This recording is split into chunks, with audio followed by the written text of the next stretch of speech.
పూజ మీరు ఎంతసేపు చేయగలరు? భగవంతుని మీద ఎంతో ప్రీతి ఉండనివ్వండి.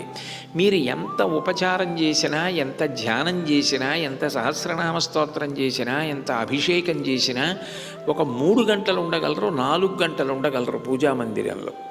కానీ మిగిలిన 20 గంటలు ఎక్కడ ఉండాలి? విశ్వమునందే ఉండాలి. కానీ నిరంతర ఈశ్వరారాధన జరగాలి అంటే ఈ విశ్వమునందే ఉంటూ ధర్మాన్ని అనుష్ఠిస్తూ వెళ్ళిపోతున్నాడు అనుకోండి, అది ఈశ్వరుడికి ఎక్కువ ప్రీతిపాత్రమైన విషయం. ఎందుకనంటే భగవంతుడు చెప్పినట్లుగా ఎవరు నడుచుకుంటున్నాడో వాణ్ణి చూసి ఈశ్వరుడు మీది మిక్కిలి సంతోషిస్తాడు తప్ప కేవలం ఏదో పూజ అన్న పేరుతో కొంతసేపు పూజా మందిరంలో ఉండి మిగిలిన కాలంలో ధర్మము అన్న మాట జీవితంలో అన్వయం కాలేదనుకోండి, అది నిజానికి ఈశ్వర ప్రీతికి అంత కారణం కాదు. కానీ చేసిన పూజ ఎక్కడికి పోదు, పూజ చేయకుండా ఉండకూడదు కూడా. ఆ చేసిన పూజే ధర్మమునందు అనురక్తిని కూడా కల్పిస్తుంది.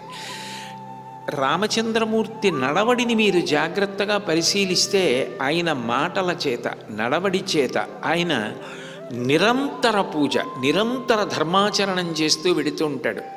అట్లా ఎవరు చేస్తూ ఉంటాడో ఆయనే రాశీభూతమైనటువంటి ధర్మం. అటువంటి వ్యక్తిని చెనకడం, అటువంటి వ్యక్తిని పాడు చేయడం ఎవ్వరికీ సాధ్యం కాదు.